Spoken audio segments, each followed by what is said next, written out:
quick top drop.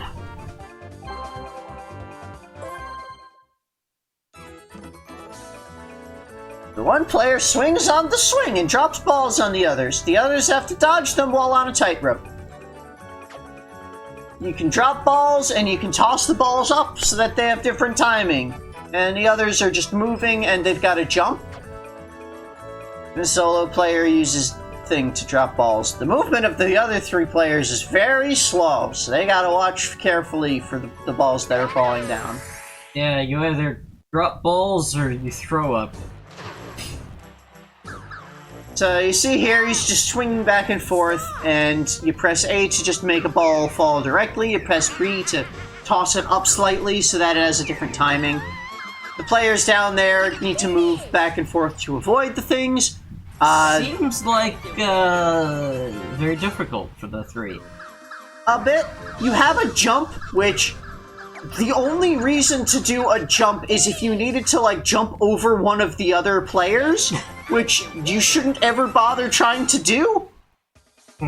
So that's another one that I found ways towards the one player, I think. Quilt for speed. Guide a vehicle to the finish line. You've got a roulette wheel to determine your directions. So everyone's got like the same thing. Watch the roulette wheel carefully and stop it on the direction you need to go. The team of three moves in the order of the roulette wheel, starting from the left. So in this, you both got these weird little hoppy Goomba car things. The one player has just by themselves they've got this roulette. It's got forward, left, and right on it. You use that to determine what direction you go in. The three players have to coordinate in a kind of a robo-rally fashion to like program their next three moves. This one also weighs heavily in favor of the one player.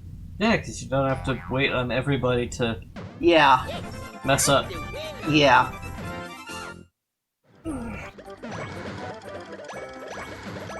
Is this one where everyone can lose? Yes.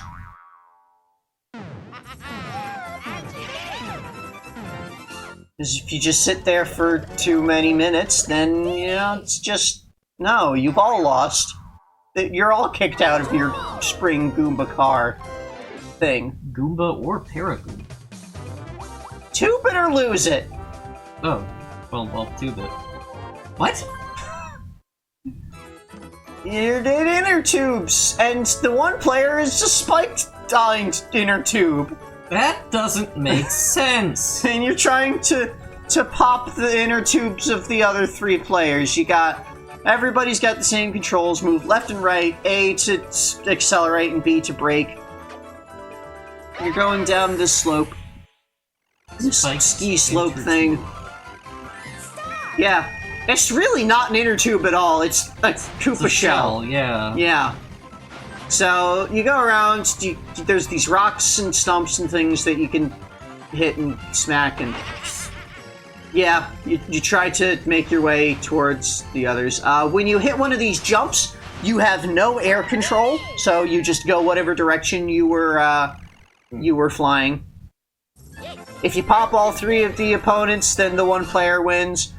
And if any of the three players makes it down to the bottom of the ski slope, then the team wins. You didn't tube it, so you lose. Oops. It doesn't rhyme is the problem. Mathletes! Oh no. So this one... Form a mathematic equation by hitting 3 dice blocks, and that sets how many coins you get. Wait. The middle dice block is the operation sign. So, what is the one? The one player hits all 3 of the blocks, and the 3 players each hit 1 block. So at the center, it's plus, minus, and multiplication. And this is technically like a skill slot thing that you can actually pay attention to. But yeah, you hit the blocks and you form a little equation. If you run out of time, then any remaining blocks will just automatically get whatever. And why does that one Goomba in the audience have a sword? I don't know. One of them has headphones. I think that's like the...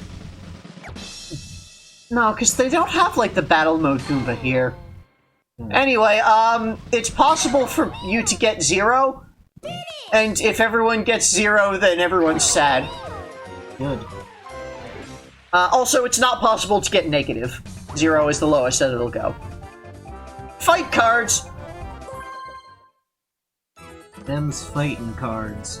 Attack your opponent by showing attack signs. If you raise the same signs, then the one player wins. This is rock, paper, scissors. Not exactly. Okay, it's chop, punch, kick.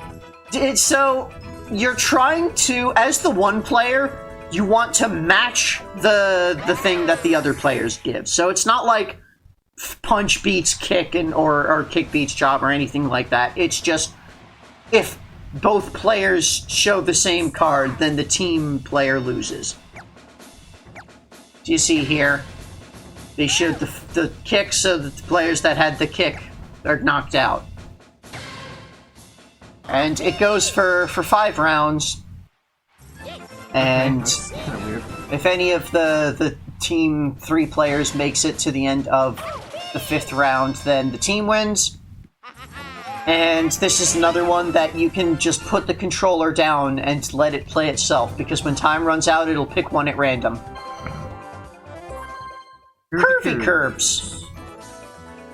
Guide your one-wheeled cart and its trailer along the pathway. Okay. You just gotta steer left and right. And that's it. And the single player's pathway is more slick than the others, so, you know, it's a little harder to control. Okay. But if any of the players hits a curb, then it'll pause the cart. It'll stop. Okay. So you've got the one-wheel cart, and you hit left and right, and if you hit the curb, then you get stunned. So you see the 3 players all need to be good at it, so if any of them screws up, then the whole team gets stopped and slowed down. The one player... It's one wheel. What was that? Why is it important that it's a one-wheeled cart? It's not. That's just what it has. It's your one-wheel device. Anyway, this is another one that I found weighs heavily in favor of the one player, because the extra slick pathway that they have doesn't really impact that much. Doesn't compensate for having to coordinate 3 brains. Yeah. And, like, it's not really needing to coordinate so much as just, you all need to not fuck up. Yeah, there's more points of failure. Yeah. And as a note, you'd think that, like, with the one player, they've got, like, the little secondary cart behind them. Yeah. That, it does not hit curbs. It just passes through things. Okay.